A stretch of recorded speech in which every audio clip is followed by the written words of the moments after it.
بسم الله بدينا وعلى النبي صلينا وبكفوف وان شاء الله من حافظ يروينا. صلوا عليه يا حضار، وش راكم خوياتي وش راكم بنياتي؟ ان شاء الله يا ربي يلقاكم الفيديو هذا نتاعي بخير على خير ويلقاكم صحاح ومتهنين وربي يهنيكم ويهنينا. كي العاده والعوايد حنوتي تبعين الكوزينه. اليوم راح نديرو خبزه محشيه او كيما حنا مملحه بحجم عائلي معاها السخانه هذه. قلت لهم نضربوها مره واحده في البلا ونتهناو خير ما نضلو نقرصو ونديرو هكذا كريسات صغار. جينا المهم حنونيتي اللي هنا راح نديرو لاباط. لهنا جبت انا كاس تاع دقيق يكونوا كيما حنا ارطب. انا اخي قلت لكم ديما المعجنات نتاوعينا نبدا لهم بالدقيق بالتسمى باش تجي فيه متقمشه هذيك. من بعد حنوتي نزيدو لهم كاس حليب وكاس ماء يكونوا دافيين، ونزيدو لهم حنوتي التوأم اللي ديما نقول لكم يمشيو مع بعض اللي هي مغرفه تاع خميره ومغرفه تاع سكر. انا نخلطوا الخليط هذا ونحطوه المهم يخمر حوالي 5 دقائق ولا 10 على حسب الوقت نتاعك. تسمى حتى المهم العجين هذاك او بليتو الدقيق هذا كيما حنا يتشرب من السوائل هذوك ويتنفخ باش من بعد كي شغل تسمى ما يطولش علينا. من بعد حنوتي نجيبو لهنا ربع نتاع كاس تاع زيت. لهنا حنوتي الملح ربحي على حسب الطلب نتاعك ولا ملحي على حسب الطلب نتاعك. ومن بعد حنوتي نلمو بالفارينه. المهم لهنا نقول لك تسمى نلمو بالفارينه وعلى الاخر نزيدو لها مغرف زبده. لهنا بليطو كيما حنا في الكواليس انا زدت لها نص ساشي. زدت العجينه هذه نص ساشي نتاع خميره نتاع الكاطو حطيناها تخمر. ودرك جينا حنوتي لهنا الحشوانه. لهنا رحيت شويه او عشيت لهنا شويه دجاج، عشيت شويه فلفل في الخشين مع البصله، ورحيت حبتين تاع الطماطم. التوابل حنوتي انا درت لهنا شويه فلفل كحل، ودرت شويه راس الحانوت، ودرت شويه فلفل مرحية حار وشوية حلو.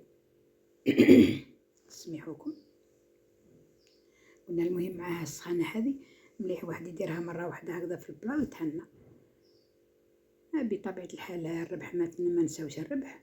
وديما حنونتي اللي وصلوا معايا لهذا ذكر حنونتي روحوا لهنا الزيت تاني ما نساوهاش. راحوا نحطوا الحشو هذا نتاع كيما نقولوا يطيب وطيبي حنوتي ونشفيه كيما حنا. ما تخليش لاباط نتاعك كيما بليطو ولا الحشو هذا نتاعك فيه السوائل. بعد على الاخر جاي المهم الفرماج اللي عندك. انا كان عندي شويه نتاع شرائح. ها هو كي العجين تاعنا كيفاه طلع ما شاء الله. طلع البوليم نتاعو كيما نقول حنا.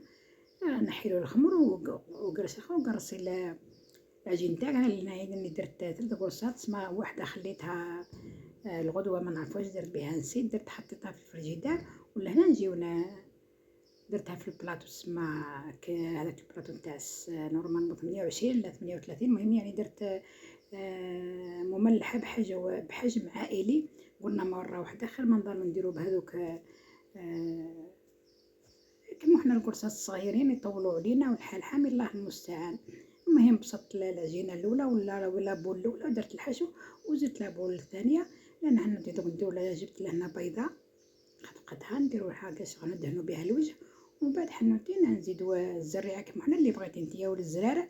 لان حنوتي انا يعني كيما حنا قسمتها وهي نيه باش من بعد كي طيب كي تجي تقسميها تجيك سهله. تسمى كيما تقسميها وهي نيه من بعد كي تجي طيب كي تعودي تقسمي فيها يخرج لك الحشو هذاك ويدوف كيما حنا ويدي فورما الشكل نتاعها. مالا من الاحسن كي تعود نيه اقسميها ومن بعد كي طيب هي. وخاصه تسمى كي تعود هكذا يعني حجم خبزه يعني حجم كبير لازم تقسميها باش كيما حنا يدخل الطياب في وسط الخبزه هذيك. هاي كي لهنا وين طابت جات ما شاء الله. انا اي سخونه عيت نحلها جات مفرمه جات ما شاء الله.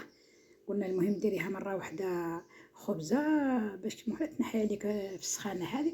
وها هي كي الخبزه نتاعنا ديما نقول لكم حنوناتي ما نساوش اخواننا العرب بالدعاء. سميحوكم.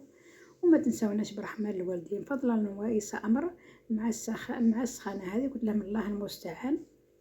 واحد يجي كاس اخر يحب يدير حاجة ويايا. ختام الفيديو. سلام.